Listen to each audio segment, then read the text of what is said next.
अज्ञानतिमिरान्धस्य ज्ञानाञ्जनशलाकया चक्षुरुन्मीलितं येन तस्मै श्रीगुरवे नमः।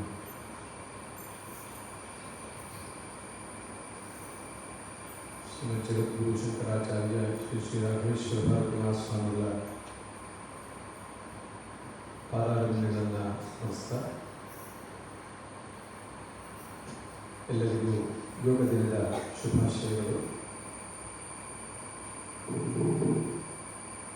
ಇವತ್ತು ವಿಶ್ವ ಯೋಗ ದಿನ ಎಂಬುದಾಗಿ ನಾವು ಆಚರಣೆ ಮಾಡ್ತಾ ಇದ್ದೇವೆ.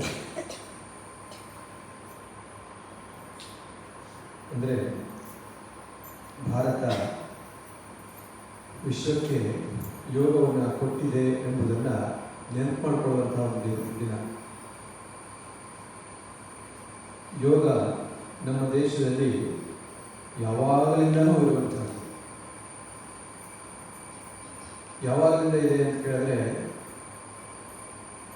ಯಾವಾಗ ಪರಮಪುರುಷನ ವಿಭಕ್ತಿ ಆಯಿತೋ, ಅಂದರೆ ಯಾವ ಪರಮಪುರುಷ ತನ್ನನ್ನು ಎರಡಾಗಿ ವಿಭಾಗಿಸಿಕೊಂಡು ಮತ್ತೆ ಮುಂದಕ್ಕೆ ಪ್ರಕೃತಿ ಪುರುಷ ರೂಪವಾಗಿ ವಿಭಾಗ ಮಾಡಿಕೊಂಡು ಆ ಪ್ರಕೃತಿ ಪುರುಷರ ಯೋಗ ಅನ್ನುವಂಥದ್ದು ಎಲ್ಲಿಂದ ಆರಂಭ ಆಯಿತೋ ಅಲ್ಲಿಂದ ಈ ಯೋಗ ಅನ್ನುವಂಥದ್ದು ಆರಂಭ ಆಯಿತು. ಪ್ರಕೃತಿ ಪುರುಷರ ಯೋಗವೇ ಈ ಯೋಗಕ್ಕೆ ಮೂಲ. ಹಾಗಾಗಿ ನಮ್ಮ ಭಾರತೀಯರ ಯೋಗಕ್ಕೆ ಎಷ್ಟು ವರ್ಷದ ಇತಿಹಾಸ ಇದೆ ಅಂತ ಕೇಳಿದ್ರೆ, ಸೃಷ್ಟಿಯ ಆರಂಭದಷ್ಟು ಇತಿಹಾಸ ಇದೆ. ಸೃಷ್ಟಿ ಆರಂಭವಾಗಿ ಎಷ್ಟು ವರ್ಷ ಆಯಿತು ಅಂತ ಕೇಳಿದ್ರೆ ಯಾರಿಗೂ ಗೊತ್ತಿಲ್ಲ. ಅನಂತ ವರ್ಷಗಳಾದವು, ಅಗಣಿತ ವರ್ಷಗಳಾದವು, ಹಾಗಾಗಿ ಅಸಂಖ್ಯ ವರ್ಷಗಳಾದವು. ಅಷ್ಟು ವರ್ಷಗಳ ಹಿನ್ನೆಲೆ ಈ ಯೋಗಕ್ಕಿದೆ. ಹಾಗಾಗಿ ಭಾರತ ದೇಶ ನಿಜವಾಗಿಯೂ ಯೋಗ ದೇಶ. ಅದು ಈ ಯೋಗವನ್ನು ಎಲ್ಲರಿಗೆ ತಿಳಿಸಬೇಕು ಅನ್ನುವಂಥ ದೃಷ್ಟಿಯಿಂದ ಆರಂಭವಾಗಿರುವಂಥ ದಿವಸವೇ ಯೋಗ ದಿನ. ಆವತ್ತಿನಿಂದ ಆರಂಭವಾಗಿರುವಂತಹ ಯೋಗ ಇವತ್ತಿಗೂ ಕೂಡ ನಡ್ಕೊಂಡು ಬರ್ತಾ ಇದೆ. ಇದೊಂದು ಯಾವುದೋ ಒಂದು ಯೋಗ ದಿನ ಎಂಬುದಾಗಿ ಆಚರಣೆ ಮಾಡುವಂತಹ ದಿವಸ ಅಲ್ಲ ಇದು. ಪ್ರತಿನಿತ್ಯ ಪ್ರತಿ ಕ್ಷಣದಲ್ಲೂ ಕೂಡ ನಾವು ಯೋಗದಿಂದ ನಮ್ಮ ಜೀವನವನ್ನು ಮಾಡಬೇಕು. ನಮ್ಮ ಜೀವನವೇ ಯೋಗ ಜೀವನ ಆಗಬೇಕು ಅನ್ನುವಂಥದ್ದು ಅತ್ಯಂತ ಮುಖ್ಯವಾಗಿರುವಂಥ ಉದ್ದೇಶ.